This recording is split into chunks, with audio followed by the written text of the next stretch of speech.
So you're going to be talking about .NET then? I am, yeah. A little bit different style of topic for me.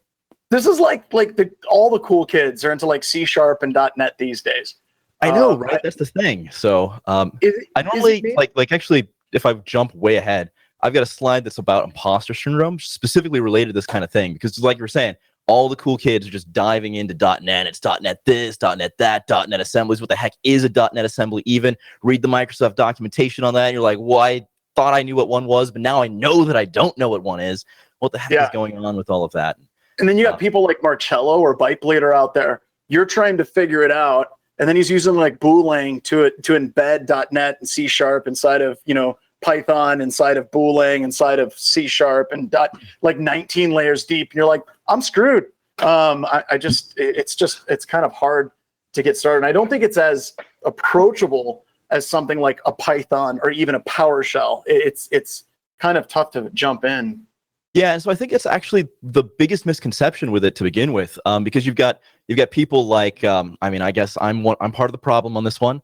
You got me, you've got Marcello, like you're mentioning, you've got basically everyone at Spectre Ops, anyone who's basically made a like a remote access tool these days, like a modern remote access tool. Number one feature that you've got to have is invoke assembly, right? And everything beyond that is like assembly this, assembly that. You've got your basic tool and it's got its feature sets, but beyond that, everything is assembly. And so if you're trying to pick up one of these tools, the tool basically has no features before invoke assembly hits.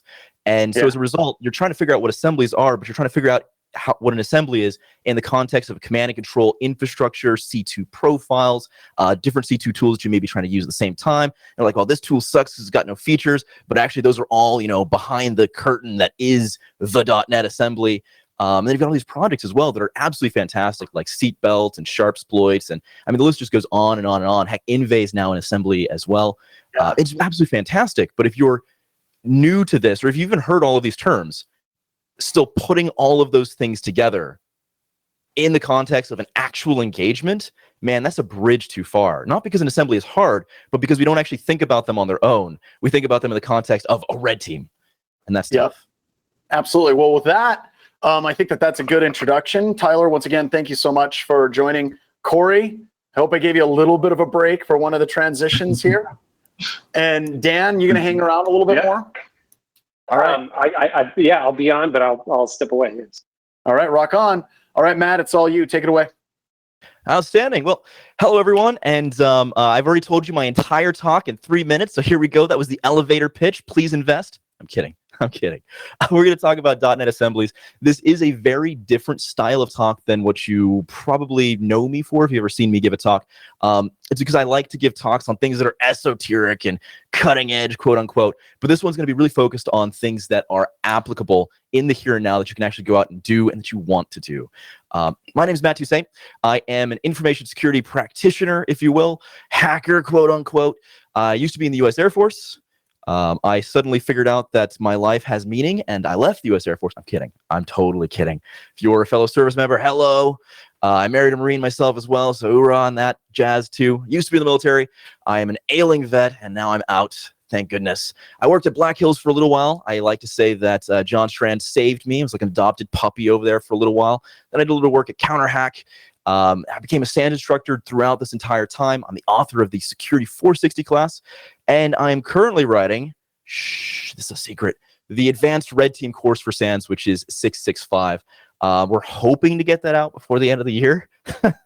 Don't quote me on that, but it's actually come a long way. So red teaming is absolutely one of my favorite things in information security. I absolutely love it. Because it challenges you every single day. You go to a different network, completely different set of challenges, and that ability to have to learn, right? Forcible learning and such. That's just what I absolutely live and die for. And that's why I made a company called Open Security, where we do that kind of work. We do red teaming, we do penetration testing, web application security, incident response on a bad day. Not because it's a bad day for us when we're doing incident response. I actually quite enjoy doing incident response.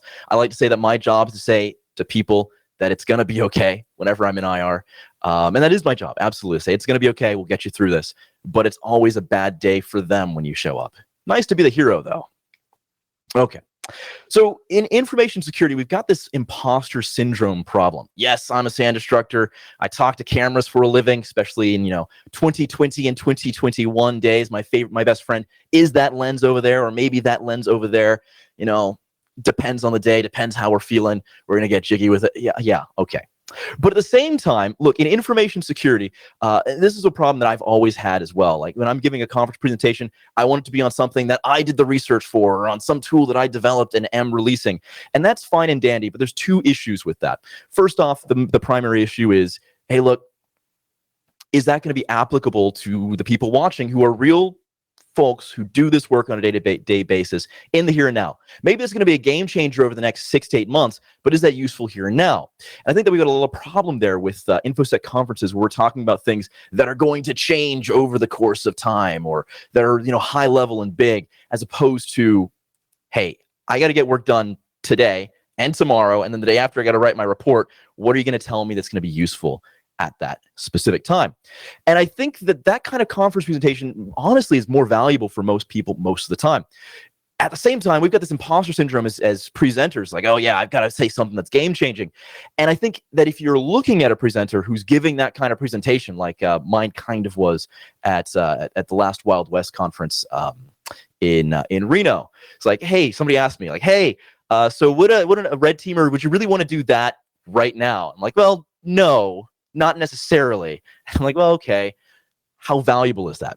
This presentation is going to be the exact opposite. But I encourage you watching this to also sign up for these CFPs and such, because I think that Wild West and GrimCon and such have been doing an absolutely magical job on bringing new people in, new blood in, and having you talk, right, about your experience. Because it's not just about, hey, look, here's this esoteric red team thing, .NET assemblies, invocation in memory, and Cobalt Strike, and yeah, look, what are you doing? And what's working for you, and what are your experiences? And so I encourage you to get involved with the community, because your opinion is just as valid as anyone else's is, and probably more so, because imposter syndrome works both ways. If it's not super duper elite and cool, I feel uncomfortable talking about it. Guess what? That's my problem that I've got to overcome. And the reverse is true too. So get involved. And I really love what Wild West Hackfest and GrimCon, especially a lot of our online conferences that we've seen over the past year and a half, have done to bring in everyone who's maybe been sitting on the sidelines for a while and get you comfortable to join us, because that's absolutely important. Cutting edge research, overrated. Let's talk about what works. So what is kind of the genesis point that we're seeing here from a penetration testing and red teaming context? Really talking about network offensive operations here. And this is something that's not new, right? It's absolutely not new. It's a problem that has just been slowly getting larger and larger and larger. And if you've done a pen test before, you've done some red teams, you've experienced this. And that is as follows. Look, I'm using tools that other people made. I'm using tools that other people can acquire.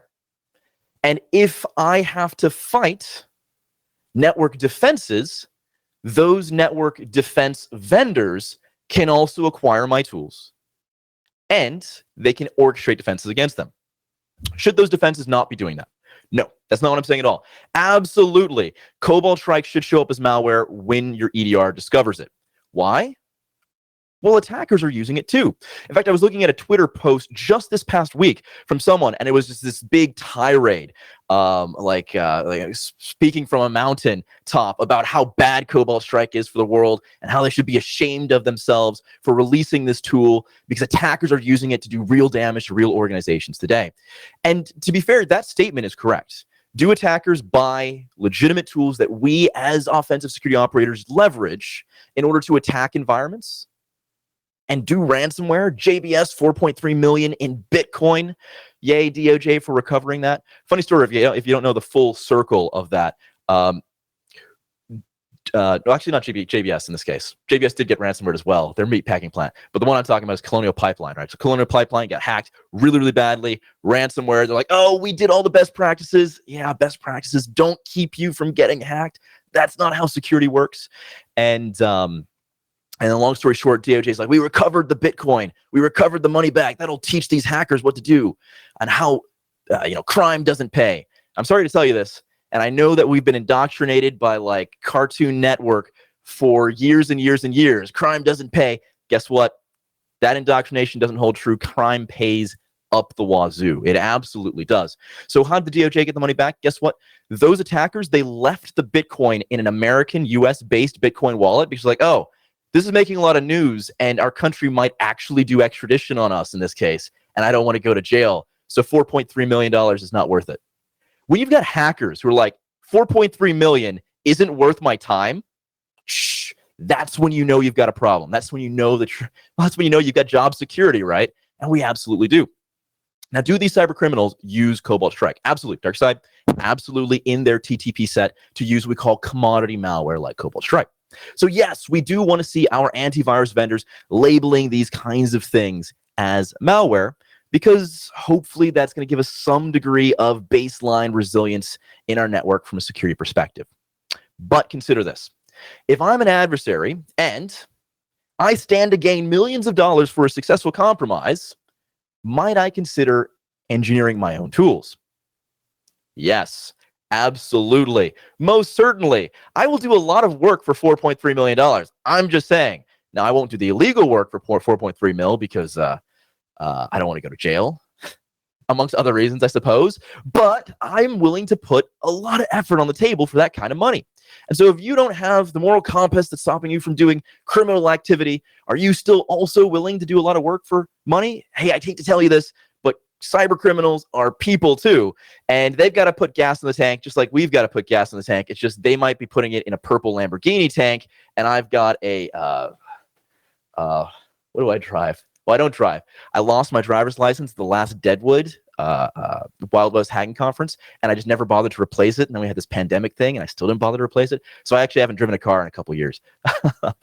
But I have a Pontiac GT5, which is just completely, like, I bought it for $3,000 off of a friend who said that they couldn't have a college car anymore. I'm like, okay, well, this gets A to B. So definitely not a purple Lamborghini. I don't have that purple Lamborghini kind of money. But adversaries have to put money, put gas in the tank, money in the tank, yes, just like we do too. They're just operating at a very different style of billable rate. And so, are they going to engineer their own tools to make this happen? Yes, they will. And so our fight against these EDR vendors, let's say Endgame, CrowdStrike, or whatever it might be, is a little funky.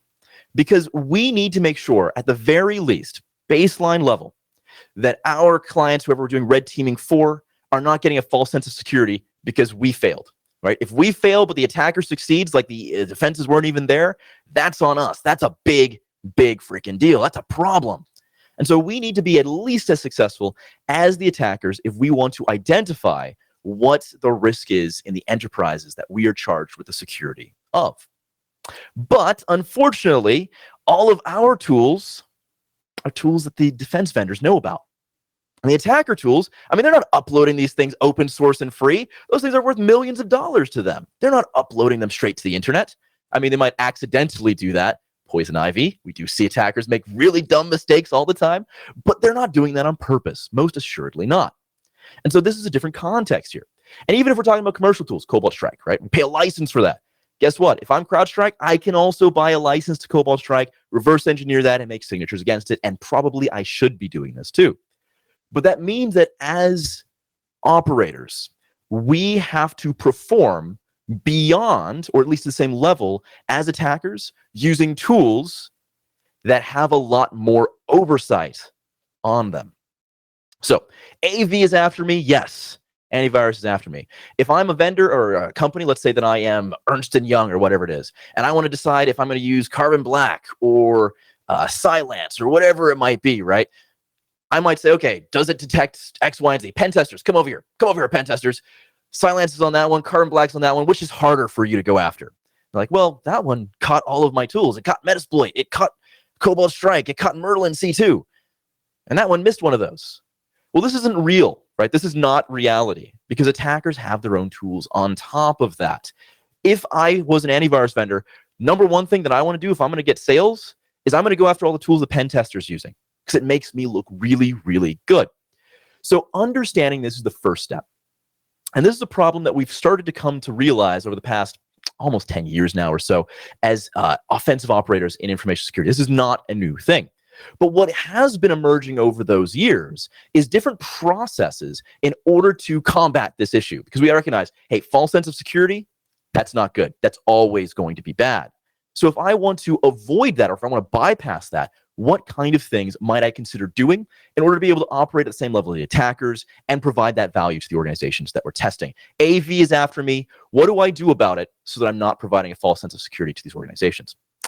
And in the end, what we started to come up with is this idea of library-based security, or library-based testing.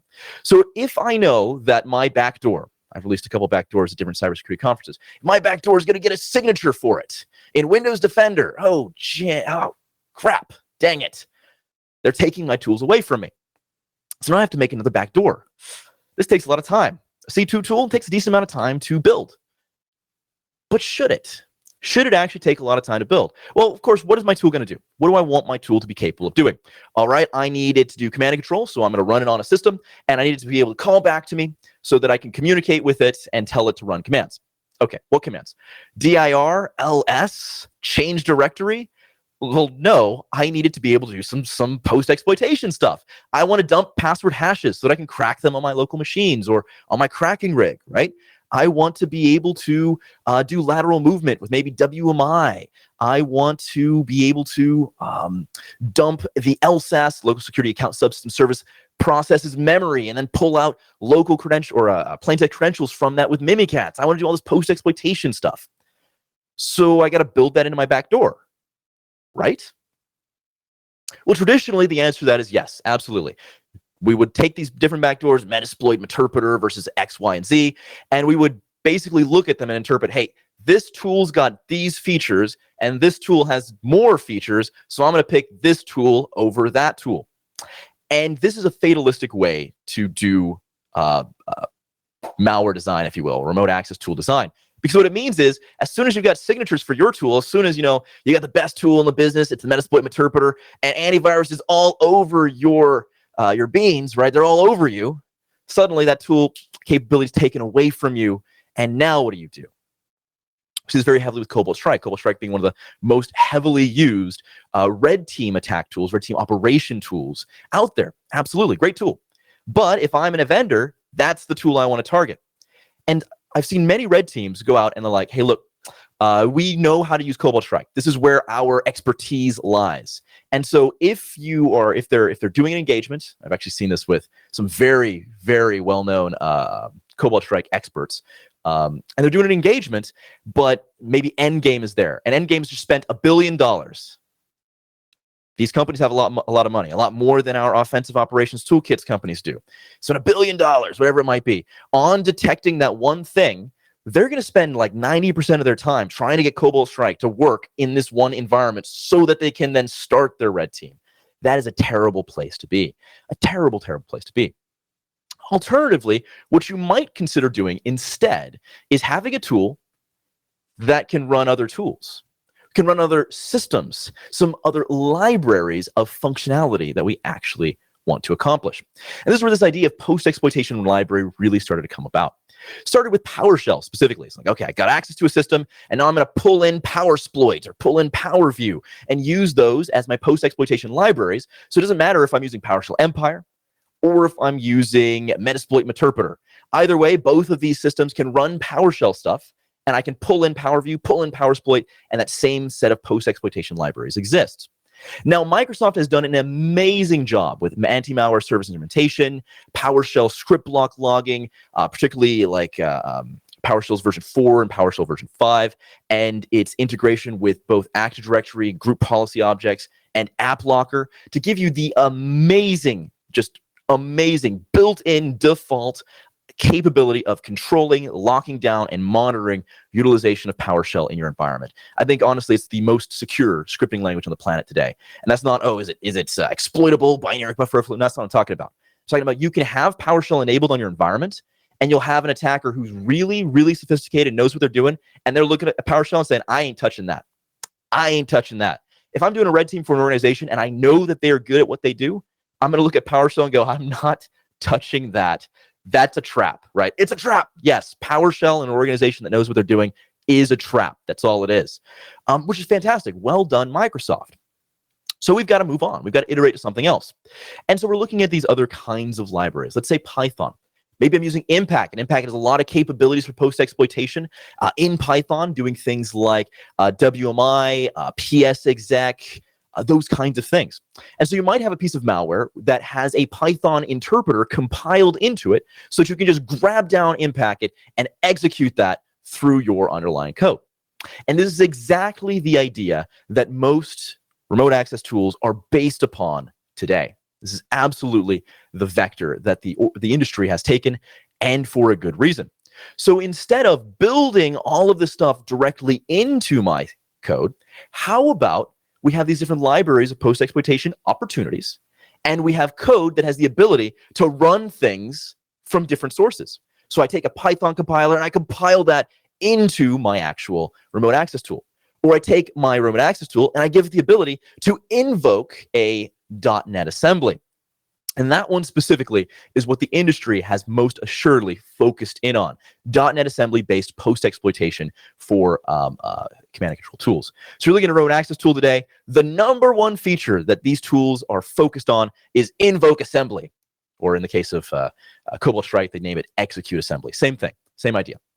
So we take this .NET precompiled component and we can invoke it in the memory of our tool in order to bypass many of these systems, or at the very least, if our piece of remote access tool gets a signature for it, we can very rapidly re-implement a new one, and suddenly all of those other libraries of post-exploitation capability, we can bring those back in with us because they're not a component of the tool, they're libraries that we can add on. So library-based post-exploitation.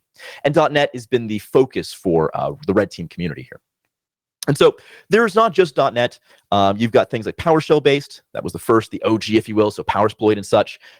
.NET is generally going to be in C# as a programming language, but that's not necessarily holistically the case. One of the reasons why we've moved into C# is because PowerShell can use .NET functionality. Guess what? C# uses the same .NET functionality. Pretty easy to translate between those. That doesn't say that Python hasn't been a thing. Impact being an example of that.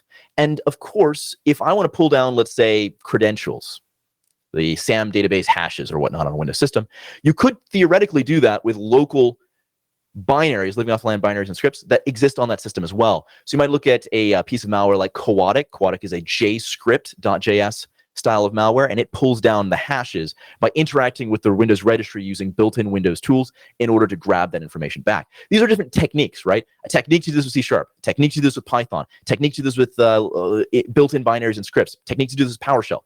If my backdoor has an engine for each one of those styles of techniques, an engine for PowerShell PostX, an engine for Python PostX, an engine for C#, .NET assemblies PostX, then essentially anything that's built that engine supports is a capability that your tool suddenly has. This is absolutely why we've seen a move into that. And there are a number of these kinds of tools that have been built out. For example, Seatbelt. Seatbelt is part of the Ghost Pack project, which is all about different kinds of C# style post-exploitation .NET assemblies. And the idea here, specifically for Seatbelt, is for network situational awareness. For example, let's say that I get access to an environment. I send you a phishing email, you click the link, and I get code execution on your machine. Well, if I'm doing a red team, one of the most common styles of red teaming here is going to be low and slow, as in I don't want to get caught, because if I get caught, your blue team is going to respond, and I'm going to lose my access. There are, of course, other styles here. If I hack faster, I might be able to hack faster than the blue team. If I make a lot of noise in other places, I might be able to distract the blue team and then be able to still accomplish my objectives, absolutely. But the most traditional, tried and true style of attack is covert operations, right? And so if I want to be covert, I probably need to get an idea of what's on your systems and what is on your network that might get me caught, right? That might produce an indicator of compromise. Any command that I run, that is a potential action on that network that a defender could use to determine, hey, look, we've been compromised. Go after them and kick them out. And so if I want to do this, I need to get myself a little bit of situational awareness. Situational awareness for opportunities like privilege escalation. Situational awareness is for opportunities like, hey, I can use PowerShell here because this system allows for PowerShell 2.0. Oh, I can't really use PowerShell here because 2.0 is disabled and it's all 4 and beyond, and there's anti-malware service instrumentation. I can't use .NET assemblies on this one because it's all only .NET 4.8. That's not that common, to be fair. But in that case, I might not want to use some of these .NET assemblies, or I might want to custom compile them, whatever it might be. And the idea here is, with Seatbelt, I can determine what is possible and what might get me caught. A lot of situational awareness tools here. I believe there are something like 200 different assemblies included with the Seatbelt project for network situational awareness. This is an absolutely phenomenal toolkit. Now, how can you run this? Well, you could go to Seatbelt, grab it from GitHub, and compile it with .NET. Here, I'll jump ahead just real quick to show you how to do that. Very, very easy to do that. .NET build once you're inside of that folder. So I compile it with .NET. Cool. And then I can execute those commands locally. But the thing that's lovely about a .NET assembly is that if the remote access tool that I'm using allows me to invoke assemblies, I might be able to pull down Seatbelt into my attack tool and then invoke the individual commands from Seatbelt that I would like to execute itself. Really, really cool. Very powerful. This means that all of these tools, all of this capability, 200 potentially different commands, just for network situational awareness, plus everything else that's in GhostPack, all of that, guess what? I don't care what backdoor you're using. Are you using Merlin C2? Are you using Gryffindor? Are you using Covenant? Are you using Cobalt Strike? Doesn't matter. You can use all of this inside of that same tool using the exact same methodology that you've already learned. Very, very powerful.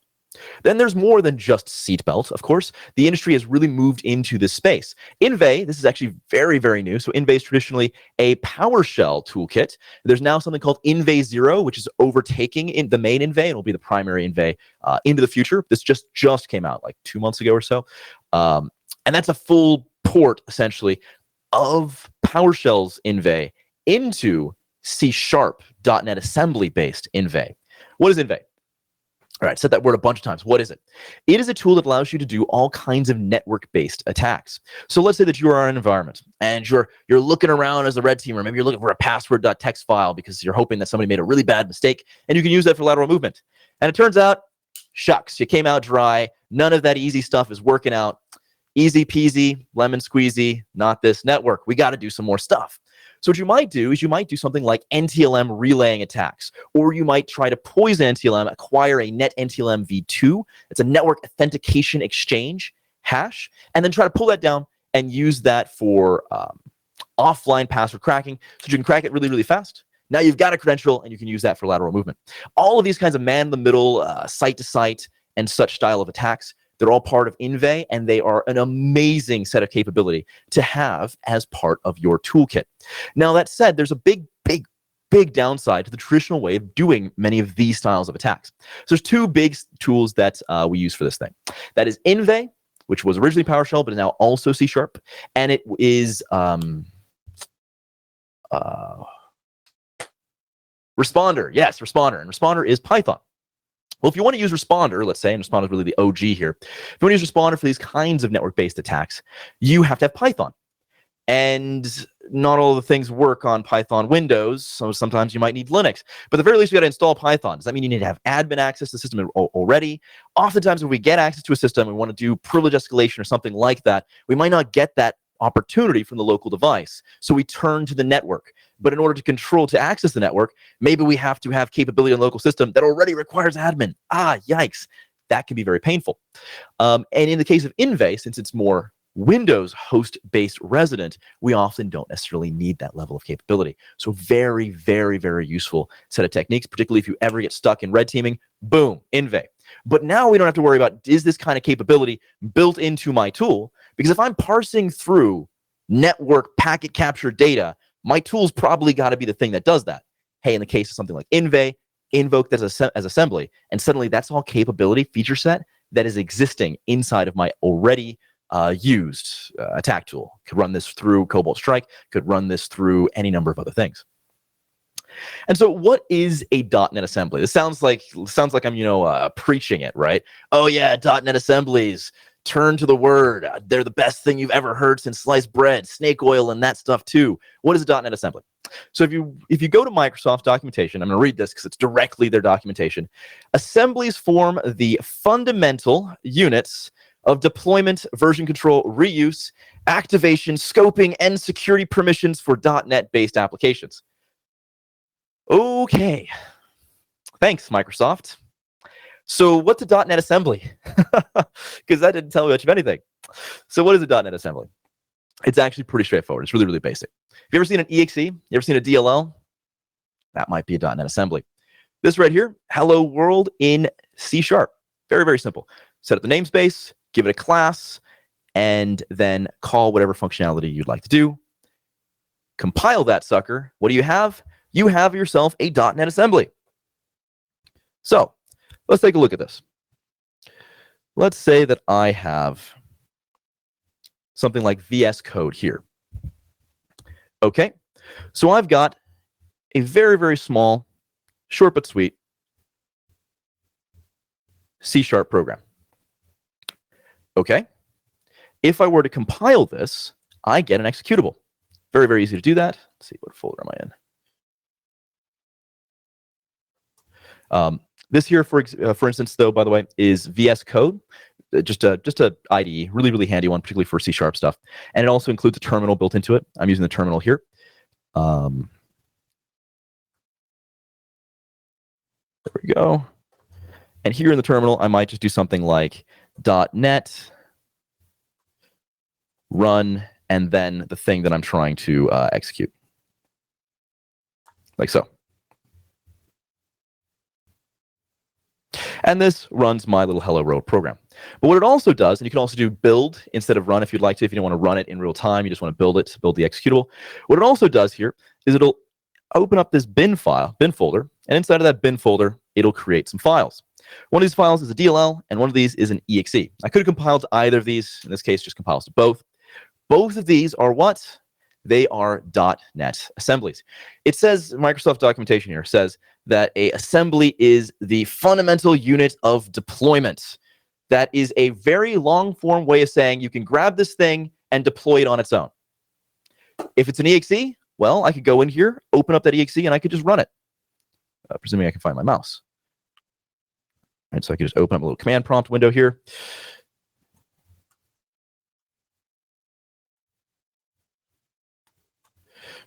And when you compile this, it's going to go into this weird folder directory, bin, debug, and then I believe the .NET version, like so.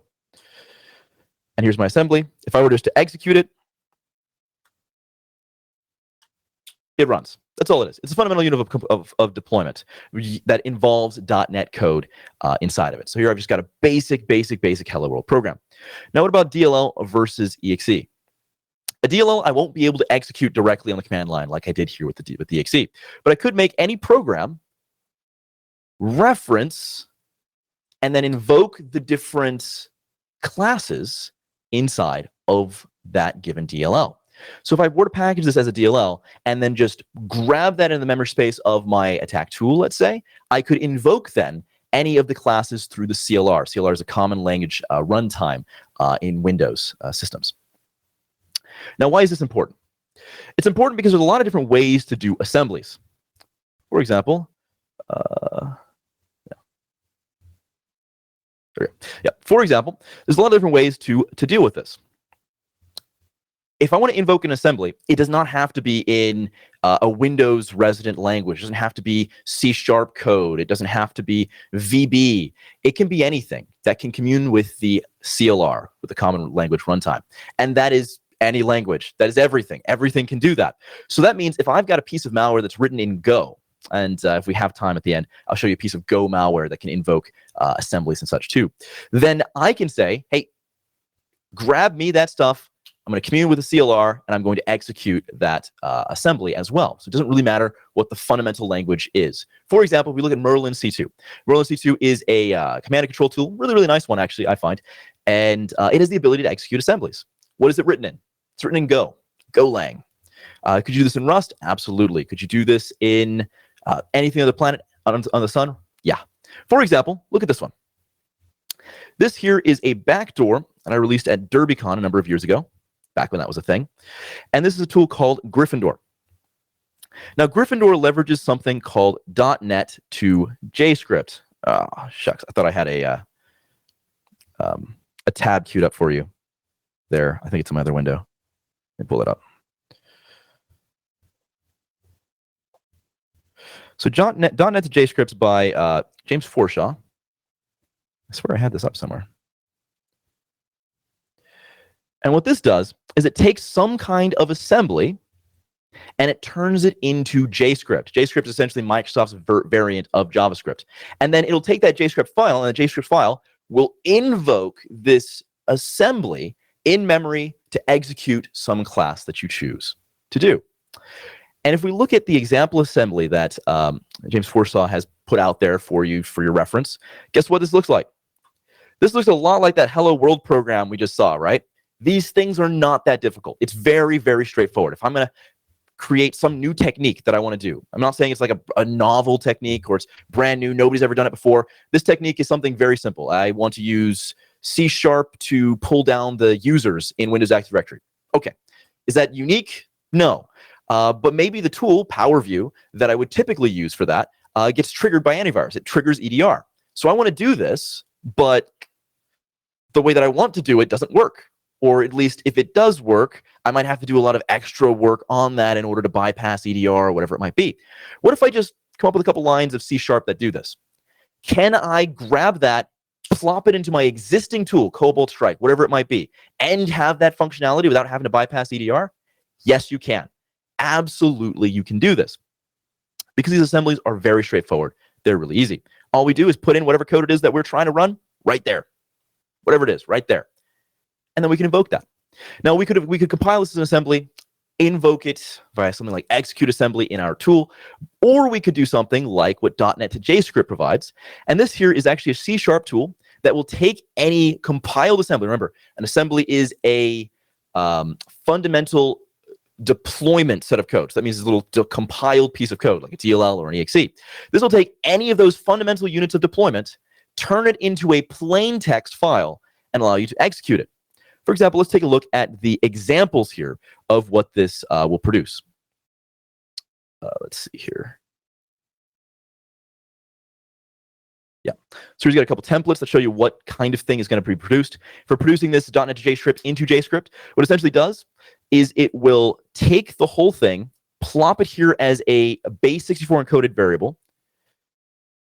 Here it'll turn it into a memory stream, and then here it'll invoke it into memory directly. In the case of .NET to JScript, what it expects you to have is a class named test class. So if your class is named test class, when you invoke it, that's the class that's going to be executed. So you just name it test class. But in most of the tools that you'll actually use, execute assembly, one of the arguments that you assign to it is the name of this class, this public class, speaking of specifically, that we want to execute. And that is what a .NET assembly is. Now let's take a look at one of these that is in fact .NET to JScript. So this here is a backdoor called Gryffindor. It's got all kinds of backdoory stuff. Okay, fine and dandy. But what if I, as the author of this backdoor, I don't really want to re-implement Mimikatz from scratch. That's going to take me some work, and I'm lazy. Sorry, I'm lazy. I don't want to re-implement Mimikatz from scratch.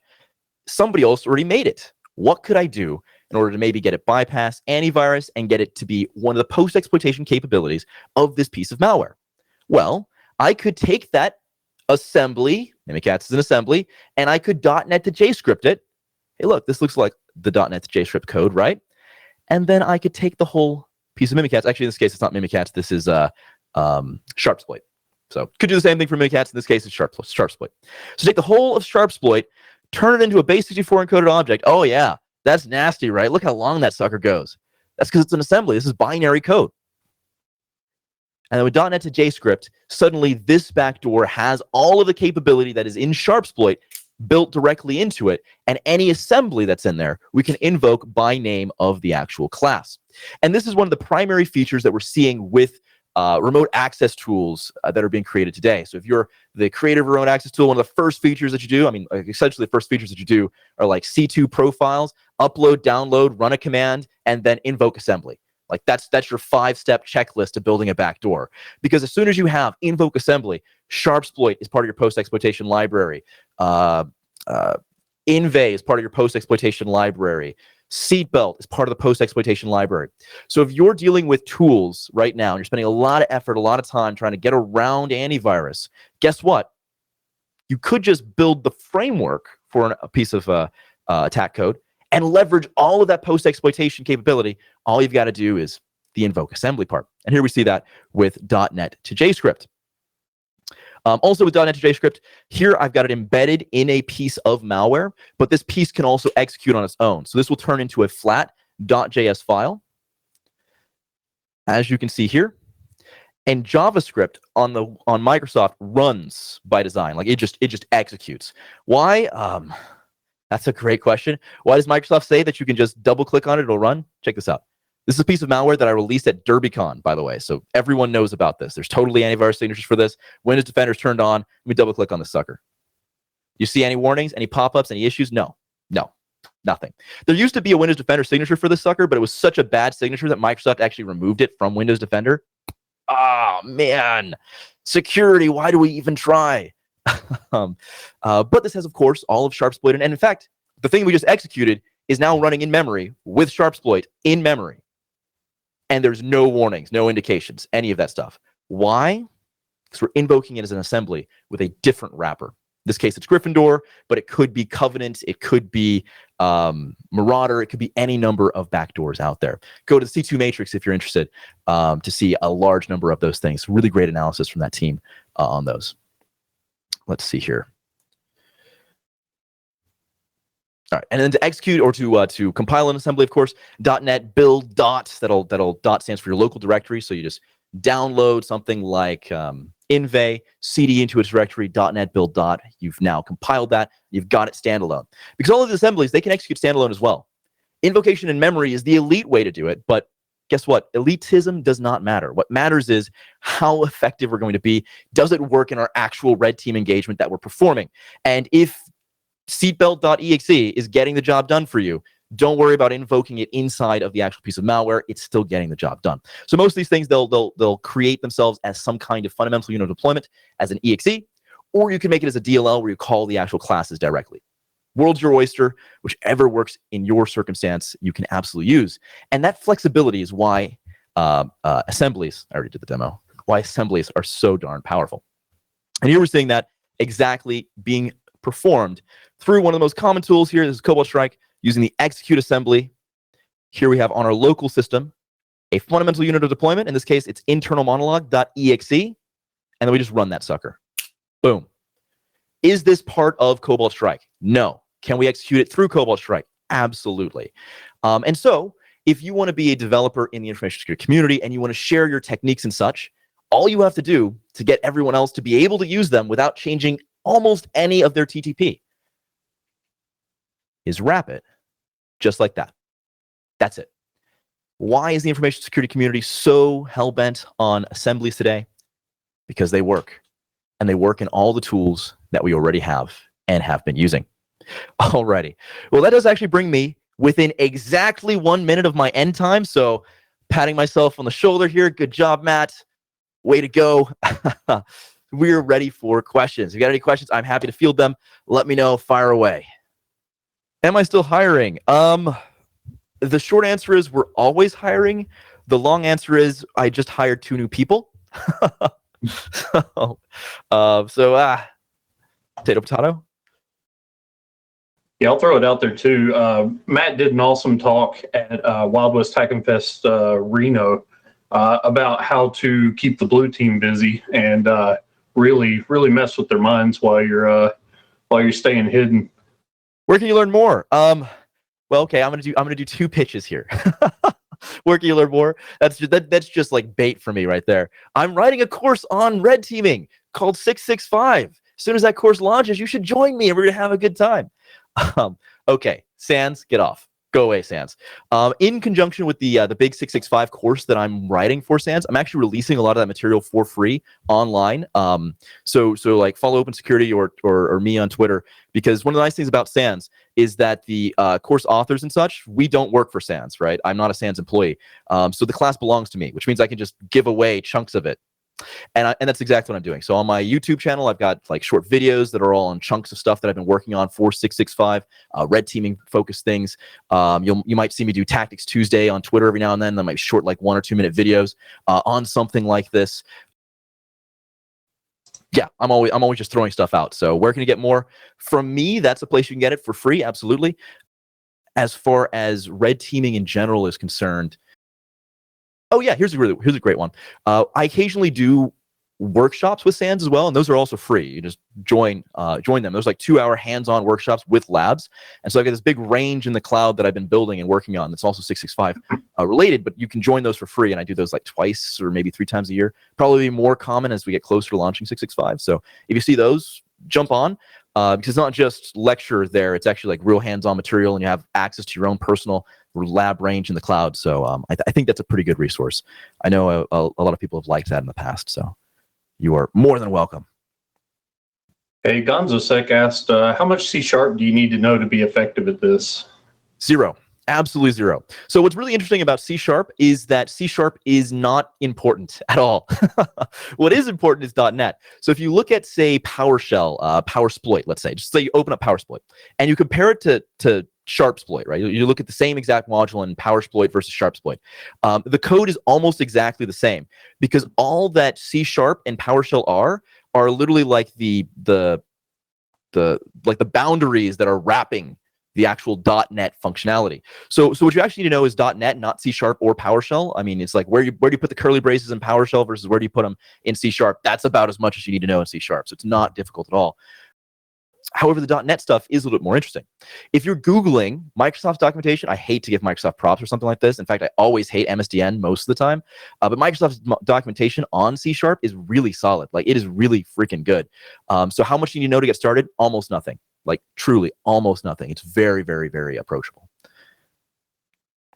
We had another question from the GoToWebinar. Will wrapping into an assembly always be an available exploit? Because it seems really powerful.